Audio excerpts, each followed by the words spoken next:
the land of the free, or at least we think it's really free.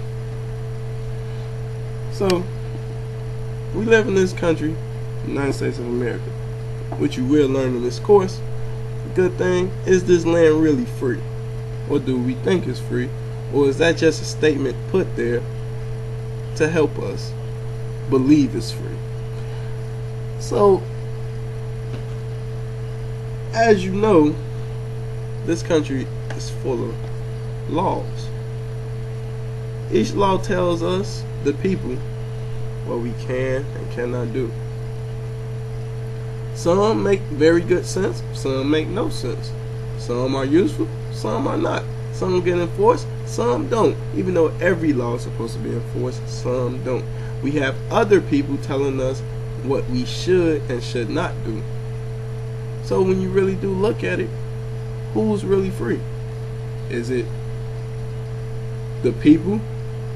Is it the government? Is it people who's created the government? Who's really free? You learn that the government makes the laws. The people have to obey the law. But what laws are really made for the people, or are they really made to continue to help the government? How can this be a free world if the people making the laws are normal people just like us? Who's right? Who's wrong? Who really knows? Who really don't? So when you think about free, do you really think about the definition of free? Or do you just think about the land of the free when you look at America? This course really did help learning about freedom. Learning about what really happens when it comes down to freedom.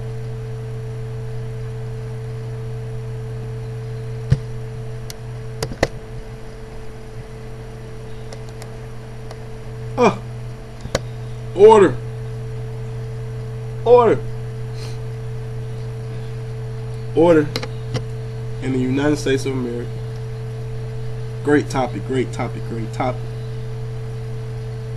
The United States is full of order. How do we get order? Well, it goes back to land of the free. Freedom. You get order through making laws. We get order through putting our foot down. The government puts their foot down and tells you what you can and what you will not do. That's order.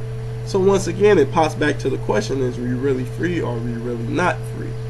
No one really knows, but you really learn about why are laws really made.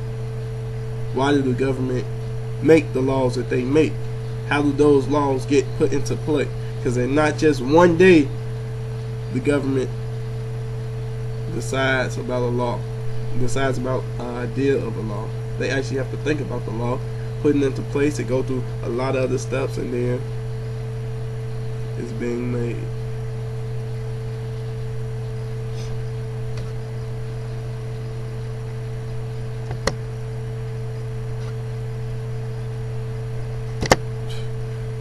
One of my favorite topics. Voting. Voting. Nowadays, you have vote or die. That saying really means you either vote, your vote determines the future for the next 4 years. And what do you really want to happen? But who really votes? Who really determines who wins an election? The people? Just a few years ago, the people voted, and the outcome was not for the people. It was for the government. When you go down to the electoral college, basically, I'm sorry, I said a term. I said I was not going to say a term, but I said a term. I apologize. So,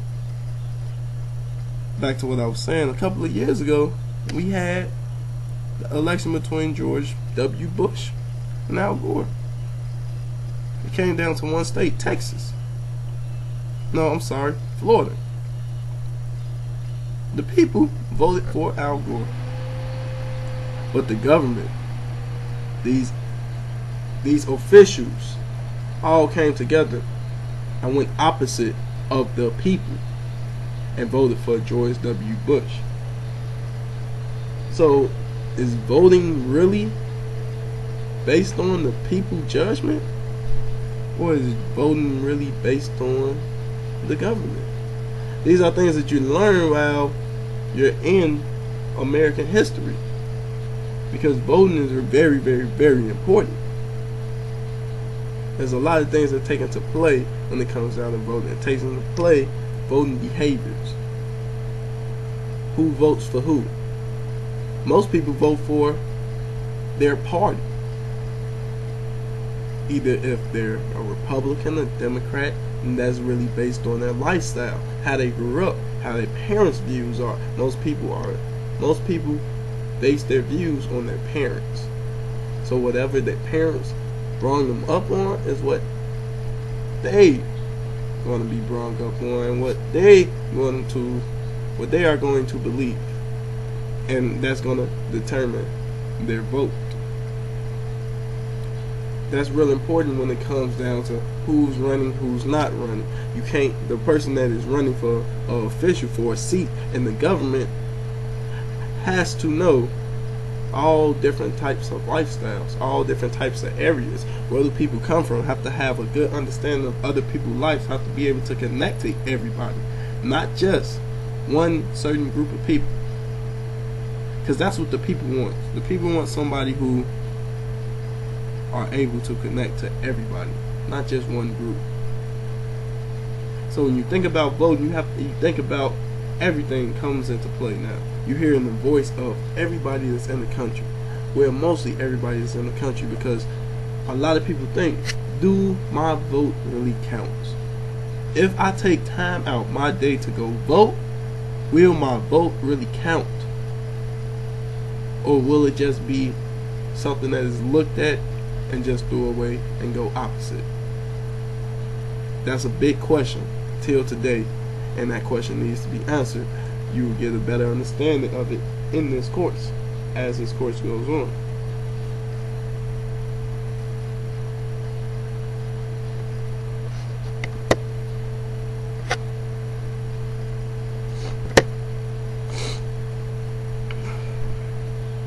People participation. How to get the people out? What do the people like?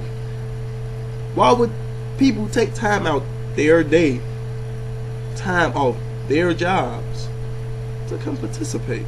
Well, I'll tell you. Learn about it in class all the time. People participate when they know it will make a statement, when they know something will happen. Something will happen.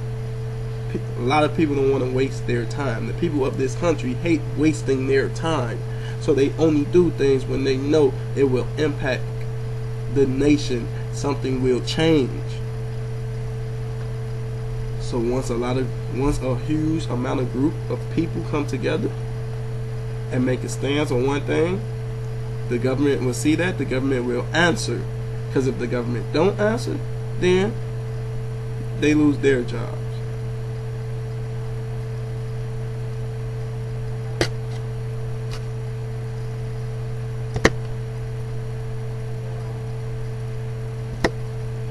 Political parties. Well, this goes back to how a person is brought up. What party choice will a person choose? A person choose the party choice based on their lifestyle, based on what their family grew them up, based on the area that they're from, how wealthy is this family, if they're broke, rich, poor, whatever. Everything from all the way down to childhood matters when it comes down to political choice. which is great to know, because maybe it'll help you with your political choice. Why you chose to be what you want to be when it comes down to people.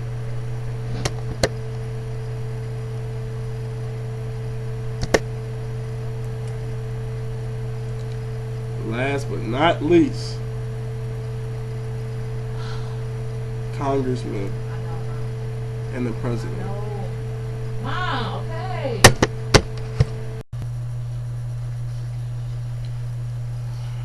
Last but not least, great topic. Government. Congressman and the president. Both have a great job. You would think the president is the highest man, the most powerful man in government. But most of the time it's not the case. The government is full of steps, checks and balances,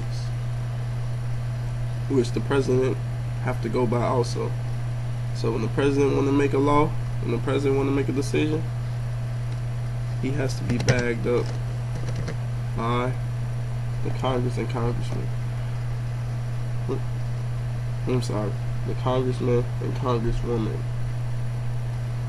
which was determined if the president will be allowed the decision that he or she wants to make. So when it comes down to American and politics, there's a few things that, it's very tricky. Sometimes will help to understand, and sometimes it won't to understand. Some things in politics is best left unsaid, best left unlearned, if you ask me. Because you will never get a correct answer. There's so many views that are basically only opinions. You can apply everything. You can apply everything to the real world, and not just theories. But sometimes they are a little tricky, and you never know what's the correct answer, what's the incorrect answer. So I hope with this video, I know I'm not the smartest guy. I don't get straight A's. I'm not the best guy in American history. But because of that lady, she asked me. So I tried to, with this video, explain to her political science.